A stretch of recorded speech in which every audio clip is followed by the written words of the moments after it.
In New Milford, United States, a little girl named Sarah Hopkins is at church with her parents, Bonnie and Alex. She listens attentively to Pastor Mac's sermon, which comments on a well-known passage from the Bible, the parable of the mustard seed. In it, Jesus tells of a small seed that, when cultivated with love and care, can become a huge tree. In the same way, faith in God can start small, but grow into something immense, capable of moving even mountains. These words remain etched in Sarah's mind, and after leaving church, she goes with her family to watch her brother Danny's soccer game. During the match, Sam, the girl's grandfather, goes to get a snack at the concession stand when he sees two young men trying to steal food. Thanks to his training as a soldier, Sam detains the pair, who try to attack him with punches, but the old man easily knocks them to the ground. After the commotion, Sam sends the two young men away and returns with the snacks to the stands. However, things are not going well for Danny's team, which is losing 3-2. With the game about to end, Sarah is worried, and Sam suggests that she ask God for help, since she talks so much about him. The girl agrees and says a prayer for Danny to win, but ends up getting carried away and calling the entire opposing team idiots.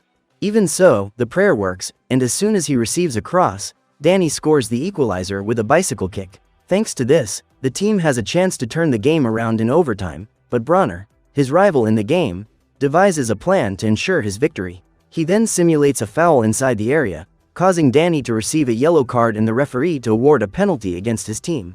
As soon as the referee authorizes the kick, Bronner scores the goal and the match is over. This defeat leaves Sarah disappointed and she questions whether her prayers were really heard. However, her grandfather comforts her, saying that God works in mysterious ways and that there may be something to learn from this defeat. After the game, Sam takes everyone to his house and Sarah, along with Danny and his girlfriend Cindy, go fishing at the nearby lake. On the way, the girl finds the body of a little bird on the ground and again says a prayer asking for it to come back to life. Danny thinks this is absurd, but Cindy tells Sarah to stay as long as she needs to, while they go fishing elsewhere. The girl then kneels in front of the lake, and with the bird held up in her hands, she says her prayer. Minutes later, Danny and Cindy call her back home, but the girl just looks toward the lake, with a smile on her face. Suddenly, a breeze blows through everyone, and just like that, the bird wakes up in Sarah's hands and flies away across the lake. Danny and Cindy are confused, but Sarah says she saw someone walking on the water and that this same person answered her prayer. Back home, the girl calls Mark, her best friend, and tells him about what she saw at the lake. Mark doesn't believe it, but Sarah assures him that God came to her, and thanks to her prayers, he brought the bird back to life. After the call, Bonnie appears and lies down with her daughter to sleep together. At that moment, Sarah says she saw God at the lake and that he even spoke to her, saying that he will take her to see paradise soon. These words frighten Bonnie, but she puts them aside and puts her daughter to bed. However, in the middle of the night, Danny goes to his parents' room and tells them that Sarah is not feeling well. They then call Dr. Ben, who comes to check on the girl, but believes it is just a bad cold. However, before leaving, Bonnie says she is worried because Sarah said she had met God and would be taken by him soon. The doctor, however, does not believe in such things and simply says that Sarah may be imagining things.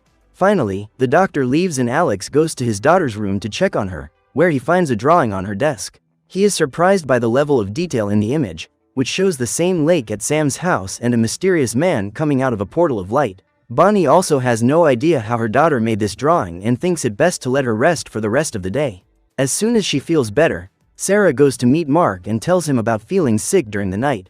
Despite this, the girl has made another drawing, this time showing Mark playing basketball, completely healed from the spinal injury that paralyzed his legs. Like the girl's parents, Mark is surprised by the drawing, but Sarah can't explain how she managed to do it. The two continue to stroll around town when they are surrounded by three troublemakers on their bikes. They begin to surround the two friends, but Danny and Cindy see everything and the player decides to teach the young men a lesson. He kicks his soccer ball, which hits one of the young men's bikes, causing him to fall to the ground, along with his friends. After that, Danny takes Sarah and Mark to another place, only to find Bronner walking with his dog, Nobby. The guy tries to start a fight with Danny, mocking him for losing the game, but Cindy just calls her boyfriend to leave. Even so, Bronner continues to provoke him and even insults Mark. Danny loses his patience and goes to confront Bronner, when a car speeds towards them. In a quick movement, Danny pushes Bronner out of the way and saves his life, but unfortunately, his dog is not so lucky and is hit. Seeing what has happened, Bronner despairs and goes to confront the driver, while Sarah goes to Nobby and asks him to get up. Miraculously, The dog gets up, completely unharmed, and everyone around, especially Bronner, can't believe what they've just seen. After this incident, Sarah and Mark head back to school and the young man asks if she could help him walk again. Sarah says a prayer asking for Mark to be healed, but when she sees that nothing has happened, she promises to pray with more faith when she gets home. Even so, the boy thanks her for her help and leaves, until the next morning, when he feels something different in his body. His parents take him to Dr. Bem, and Mark shows that for the first time, he can move his toes.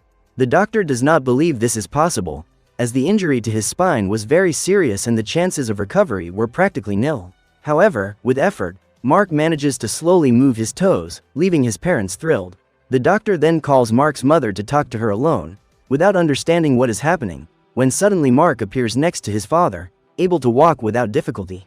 This catches the attention of Dolores Clark, one of Dr. Ben's patients and a reporter for the local newspaper. Seeing a young man with no chance of ever walking again able to walk, she asks how this is possible, and Mark says it was thanks to Sarah's help, who prayed for his healing, just as she did for Bronner's dog. Without wasting any time, the reporter prepares to do a special TV report on the girl capable of performing miracles.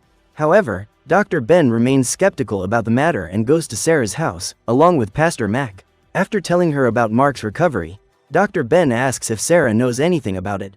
The girl replies that since the day at the lake, she has been able to speak directly with God and, through prayer, has asked for his help in saving other people. This answer makes Dr. Ben uncomfortable, as he does not believe in God and is sure that there is a logical explanation for all these events. Before leaving, he warns the girl's parents to keep all this a secret, or Sarah will be targeted by the media across the country. Finally, the doctor returns home, where he finds his wife watching the local news, talking about Sarah. Ben tells her not to pay attention to it, but his wife believes that this may be her husband's chance to reconnect with God. It is then revealed that years ago, the couple suffered the tragic loss of their son, and since then Ben has lost his faith and only believes in reason. Back at the Hopkins family home, Alex goes to talk to his daughter, who is drawing another picture, this time of a girl riding a horse. Sarah says she has seen this girl in her dreams and that she needs help right now. This girl is Teresa, a young horse lover who is undergoing cancer treatment. At that moment, the young girl receives a visit from her uncle, Father Alonso, who has come to bring her a gift and see how she is doing. Unfortunately, her cancer is getting worse and there is little chance she will survive the treatment.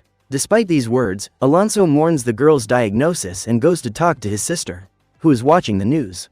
Upon learning about the miracles performed by Sarah Hopkins, she asks Alonso to accompany her to the girl's house, as this may be her last chance to save Teresa. The next morning, she goes to the Hopkins house, where she finds more people outside, seeking a miracle.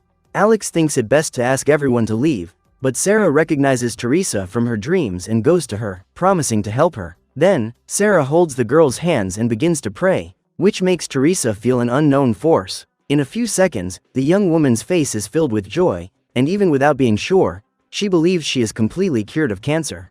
After that, Sarah goes to help a little girl who was born blind, and at that moment, Teresa sees a mysterious figure behind the girl.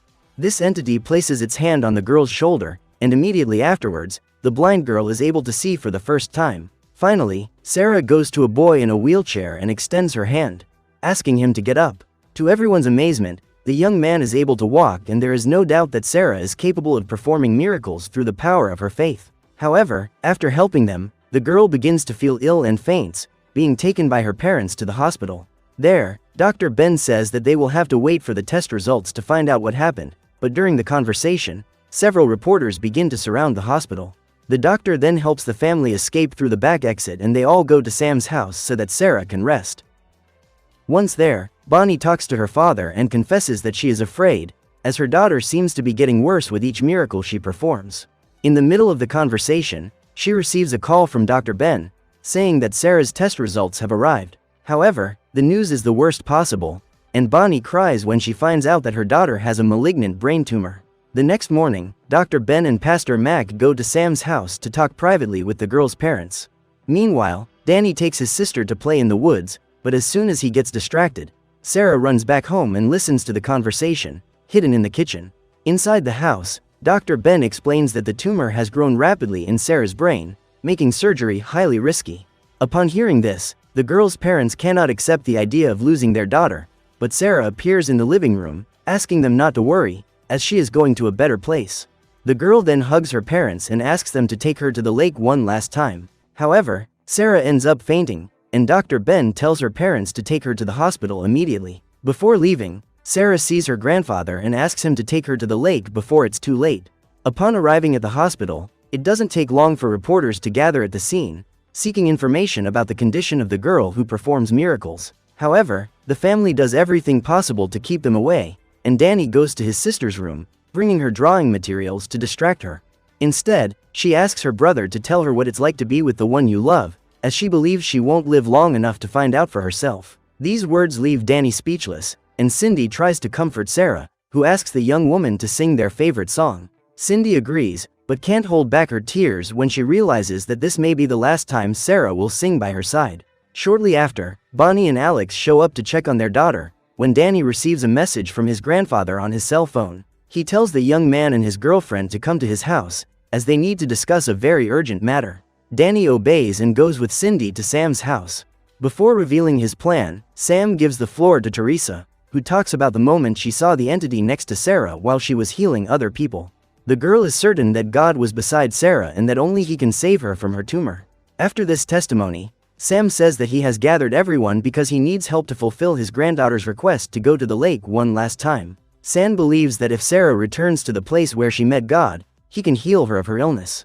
Without hesitation, everyone agrees to the plan, but Danny explains that the place is surrounded by reporters and the hospital staff will not allow a patient to be taken away without authorization. Fortunately, Maria is a nurse at the hospital and has an access card that allows her to pass through the security doors. With everything decided, the group heads to the hospital, where the trio goes to the locker room to get some uniforms. Meanwhile, Sam goes to Sarah's room and calls Alex and Bonnie to talk alone. As soon as they leave, Danny and Maria, dressed as nurses, prepare Sarah to be taken away, with Teresa staying in her place in bed, wearing a blonde wig as a disguise. At the same time, Cindy and Mark go to the reception desk, with the young woman pretending to feel ill and fainting in front of everyone. Thanks to this, the nurses are distracted trying to help the girl, and Sarah, along with Danny and Maria, pass through the hallway unnoticed. As soon as the group leaves the hospital, Mark gives the signal to Cindy, who suddenly gets up and leaves, leaving all the nurses confused. In another wing of the hospital, Sam continues to distract the couple, saying that he will take Sarah to the lake, as he wants to respect his granddaughter's last request. However, her parents disagree with this absurd idea and return to their daughter's room, only to find Teresa lying in bed. With no other choice, the girl reveals that Sarah has been taken back to the lake, and the couple rushes to find their daughter. However, the girl is already in the car and leaves with Danny and Maria towards the lake. As they are about to leave the parking lot, the trio bumps into a reporter who, upon seeing Sarah in the car, warns his team that the girl is running away. This sets off a chase on the road, and Danny speeds up the car in an attempt to lose the group of reporters. However, they end up passing a police car at high speed, which begins to follow them and orders them to stop the car. Right behind them are Sam and Pastor Mac in a pickup truck, and the two speed down the road until they manage to overtake the police car. The police officers use their communicator to order them to get out of the way, but Sam disobeys and tries to buy time for Danny to get to the lake as soon as possible. Shortly after, the young man finds the place, but a tree falls in front of him, completely blocking the way. Then a vehicle approaches, and Danny believes it is the police, but instead, Bronner appears, saying he has come to help them. As a thank you for Sarah saving Nobby's life, the young man carries Sarah in his arms and takes another path towards the lake. Shortly after, Sam and Pastor Mac arrive at the scene, followed by the police, who announce the old man's arrest for speeding. Sam asks for mercy, as he needs to save his granddaughter, who has little time left to live. Upon learning about Sarah, the same girl from the news, the police let him go, and Sam rushes to find Danny and the others. Meanwhile, Bronner continues to carry Sarah to the lake, when he and Danny are stopped by a wild wolf. The animal threatens to attack them, but Nobby appears before it and scares the wolf away. Thanks to this, Danny and Bronner manage to take Sarah to the lake, where they hope the girl can be saved. Seconds later, Bonnie, Alex, and the entire team of reporters arrive at the scene, with Sarah's parents trying to help their daughter get up, but she is almost out of strength. Bonnie is enraged and accuses her father of this irresponsible act, risking his daughter's life by taking her out of the hospital. To make matters worse, Sarah is becoming increasingly unconscious, and her mother cries, fearing that her daughter will not survive. Suddenly, a strong light appears in the middle of the lake, similar to the portal Sarah drew in her picture. In addition, an unknown man appears in the strong light and calls for Sarah, causing the girl's spirit to leave her body and head toward the portal. As she approaches, Sarah is happy to realize that before her, the entity reveals himself to be Jesus, the Son of God.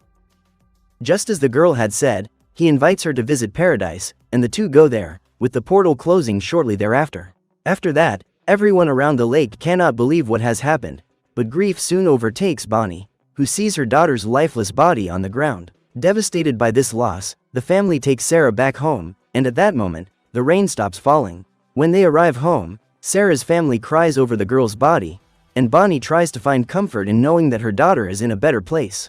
Even Dr. Ben goes to the scene, and as he approaches, he cannot feel Sarah's pulse, indicating that she did not survive. Still, Danny cannot accept this, but when he looks to the side, he sees another drawing made by his sister.